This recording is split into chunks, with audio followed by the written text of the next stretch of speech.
നോക്കിക്കേ.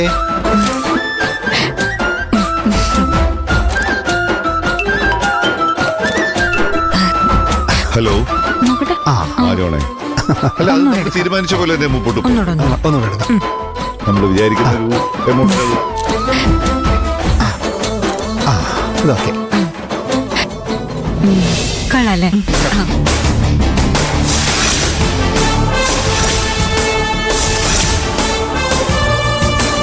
കൊള്ളാല്ലേ? അമ്മേ, നമുക്ക് പുറത്തു പോയി കുറച്ച് ഫോട്ടോസ് എടുക്കാം. താനും പാടും.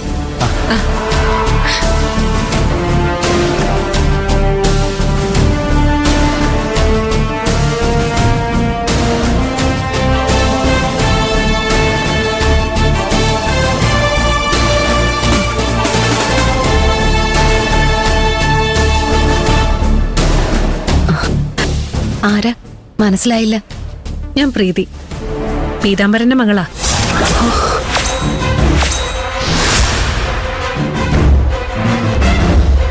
നിന്നോട് എനിക്കൊരു കാര്യം ചോദിക്കാനുണ്ട്.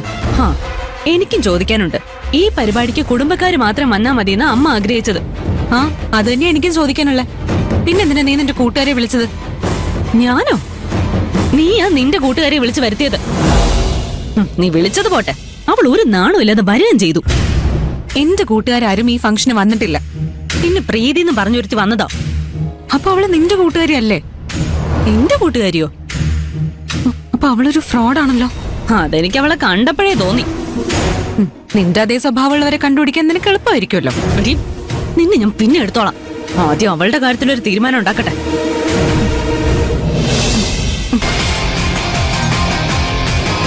മഞ്ജു എന്റെ അച്ഛനെ തെരഞ്ഞെടുക്കാന്ന് ഞാൻ അറിഞ്ഞു. ഈ അവസ്ഥയില് മഞ്ജുവിനെ ഇങ്ങനെ ബുദ്ധിമുട്ടിക്കുന്നത് ശരിയല്ലാന്ന് ഞാൻ അച്ഛനോട് പറഞ്ഞു. ഞാൻ എന്ത് പറഞ്ഞാലും അച്ഛൻ അപ്പൊ തന്നെ കേൾക്കും. പീതാംബരൻ എവിടെ? മഞ്ജുനെ കാത്ത് പുറത്തു നിപ്പുണ്ട്. നമുക്ക് ഒന്ന് കാണാൻ പോയാലോ?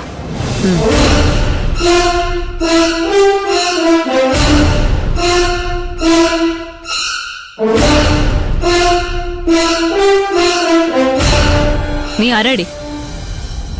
എന്നോട് ഇവളുടെ ഫ്രണ്ടാണെന്നും ഇവളോട് എന്റെ ഫ്രണ്ടാണെന്നും അല്ലേ നീ പറഞ്ഞത്? സത്യത്തിൽ നീ ആരാ? എന്റെ ഫ്രണ്ടാ.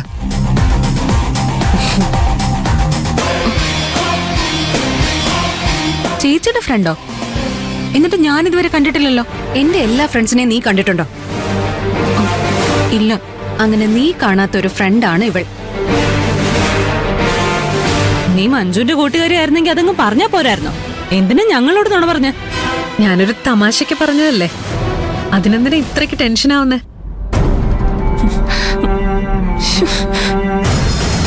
മഹിമേ, നിന്നെ മുകുന്ദൻ അന്വേഷിക്കുന്നുണ്ട്. നീ അകത്തേക്ക് ചെല്ല്. ഇയാള് വാ.